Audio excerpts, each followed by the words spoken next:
Bismillahirrahmanirrahim. Assalamualaikum warahmatullahi wabarakatuh. Kali ini saya akan menjelaskan tentang normalisasi. Pertama-tama saya akan memperkenalkan diri terlebih dahulu. Nama saya Siti Nisriya Nabila Putri Sulfiyudo, NIM 0711911001. Nah, kali ini saya akan menjelaskan apa itu normalisasi. Normalisasi adalah suatu teknik untuk mengorganisasi data ke dalam tabel-tabel untuk memenuhi kebutuhan pemakai di dalam suatu organisasi yang bertujuan untuk menghilangkan kerangkapan data, mengurangi kompleksitas, dan mempermudah modifikasi data. Adapun contoh-contoh pembentukan atau dari normalisasi yang pertama adalah dari tahap tak normal, atau WNF menghilangkan perulangan grup. Yang kedua, tahap normal pertama yaitu 1 WNF, setiap baris memiliki nilai tunggal serta menghilangkan ketergantungan parsial atau sebagian.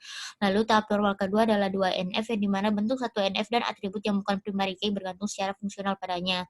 Lalu ada tahap normal ketiga yaitu 3 NF, bentuk 2 NF menghilangkan ketergantungan fungsional dari transitif yang dimana X menuju Y menuju Z, dan X menuju Z. Yang pertama adalah kartu rencana studi. Nah, kita sudah lihat tabel-tabel berikut ini. Kita harus tahu terlebih dahulu bentuk dari KRS yang terdapat atribut nama, NIM, program studi, pembimbing akademi, dari tabel, pembuatan tanggal, dan pas foto. Lalu kita akan masukkan data-datanya ke dalam tabel normalisasi. Nah, di mana setiap kolom berupa atribut-atribut yang dimiliki KRS, misalnya NIM, nama, dan seterusnya. Dan di sini kita bisa lihat terdapat baris-baris kosong yang artinya baris ini memiliki data yang sama dengan baris di atasnya. Kemudian akan dibuatkan tabel normalisasi pertama, di mana syarat-syaratnya adalah setiap baris tiap tabel harus memiliki nilai tunggal dan tabel harus memiliki primary key. Kita bisa lihat bahwa baris ini masih kosong. Untuk memenuhi syarat pertama, kita harus mengisi data-datanya dengan mengcopy ke dalam baris-baris yang kosong.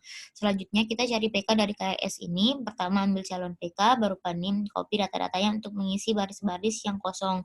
Kemudian kita ketahui apa syarat dari PK, yaitu jika ada baris yang memiliki atau yang sama dengan PK, maka semua kolom pada baris itu harus memiliki data yang sama. Akan tetapi pada kolom mata kuliah terdapat data yang berbeda. Oleh karena itu NIM saya tak bisa menjadi PK sendiri. Jadi kita ambil kode mata kuliah. Nah, jadi pada tabel pertama ini menjadi tabel seperti ini, di mana NIM dan kode mata kuliah merupakan PK dan atribut-atribut yang berhubungan dengan PK ditulis di kanannya.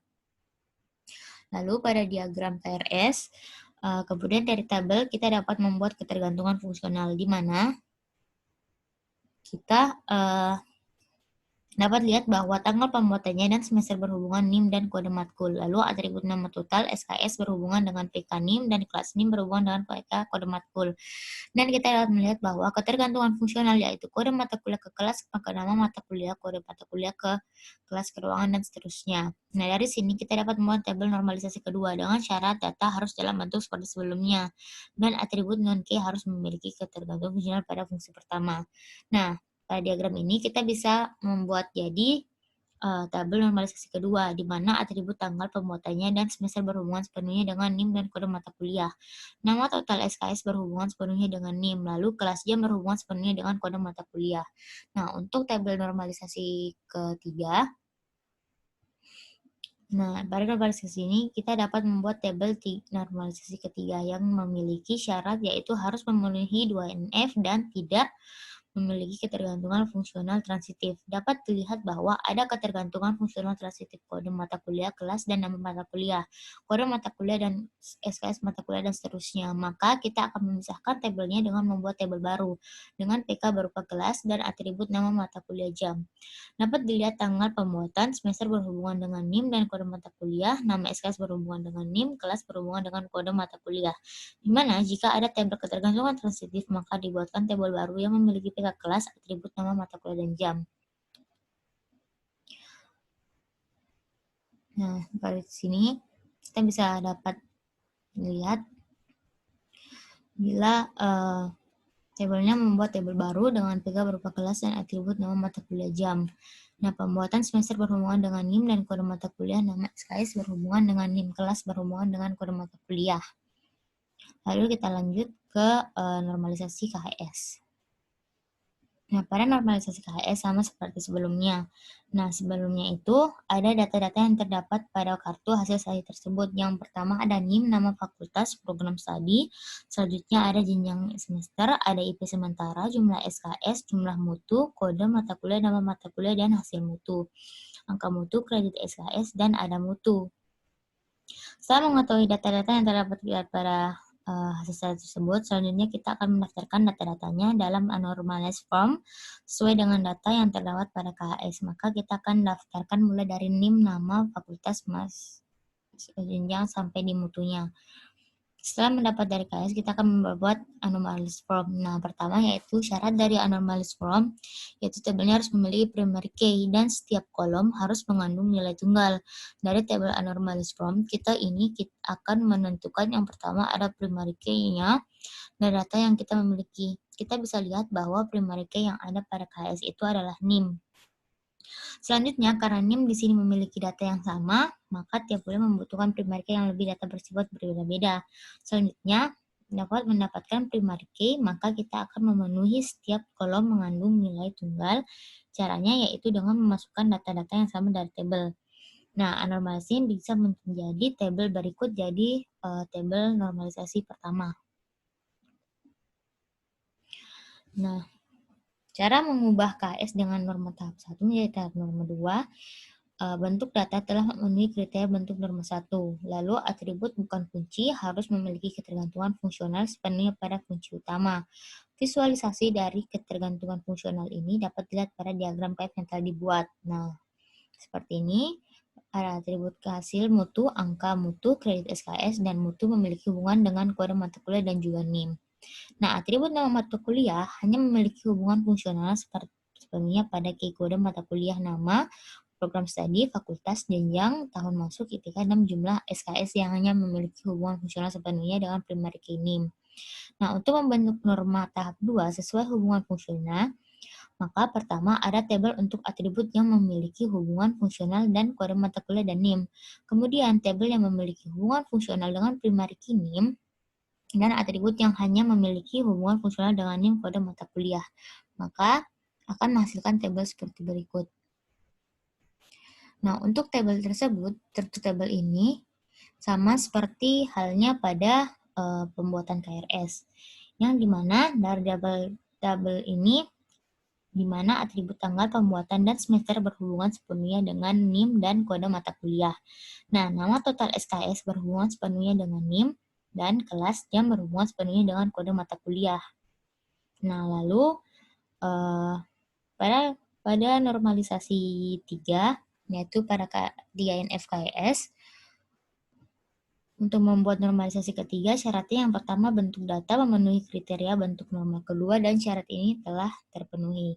Nah, kemudian yang kedua memastikan bahwa tidak ada ketergantungan fungsional transitif. Nah, dari pada diagram sebelumnya, nah diagram ini, kita bisa lihat bahwa untuk primary key, kode mata kuliah, dan ada ketergantungan fungsi fungsional transitif karena kode mata kuliah dan NIM terkait dengan hasil mutu. Nah, pada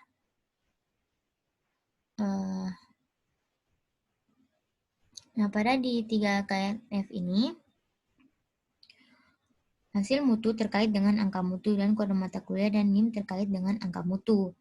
Kemudian untuk primary key NIM terkait dengan program studi terkait dengan fakultas, dan NIM terkait dengan fakultas. Begitu juga dengan NIM terkait dengan program studi.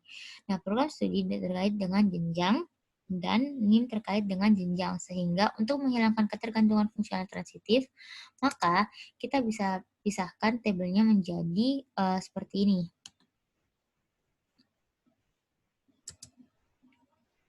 Nah, adapun akan berubah menjadi seperti ini. Nah,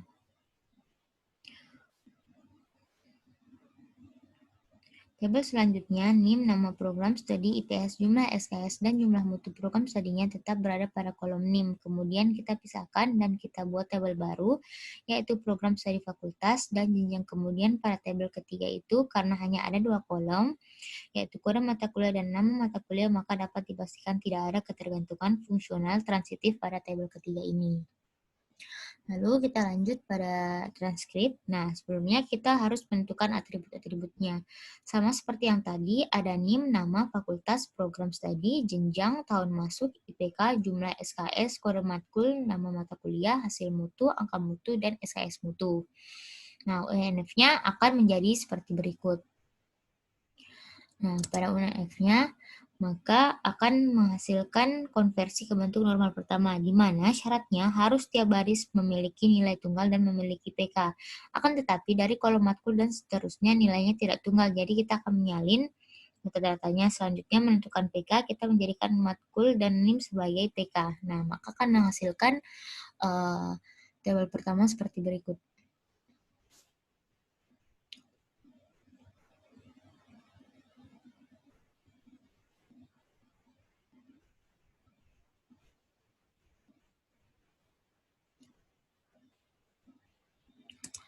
Nah, untuk mengkonversikan dari transkrip menjadi dari sini.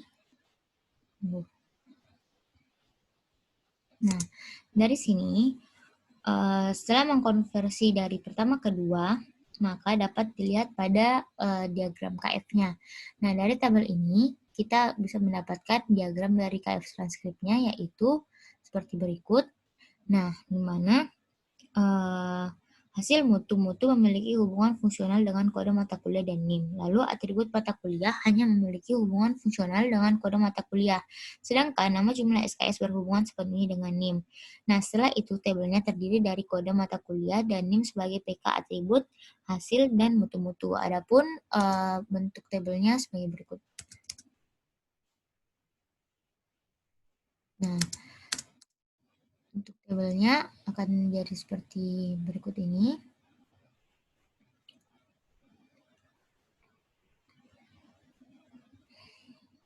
Nah, untuk di sini sama halnya seperti yang pertama sebelum-sebelumnya, maka akan terbentuk dari diagram akan menjadi seperti berikut. Nah, untuk bentuk normal ketiga dari diagram dapat dilihat terdapat hubungan ketergantungan fungsional transitif pada PK kode matkul.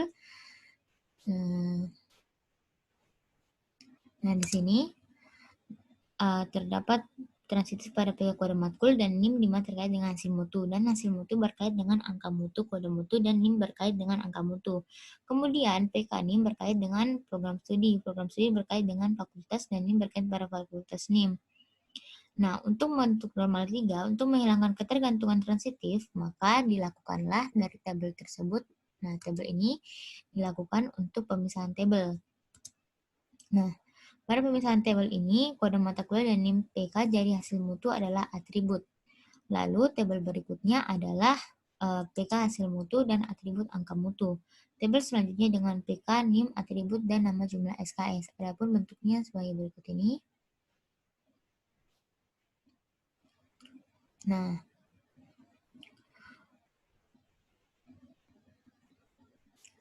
sebagai berikut, tabel berikutnya program studi dijadikan sebagai PK beratribut fakultas dan jenjang, dan dibuatkan tabel kode matkul sebagai PK dan nama matkul sebagai atributnya. Lalu, maka ketergantungan fungsionalnya telah tidak ada, dan maka tabelnya akan menjadi seperti berikut ini. Sekian dari saya, kurang lebihnya mohon dimaafkan, dan terima kasih sudah menonton.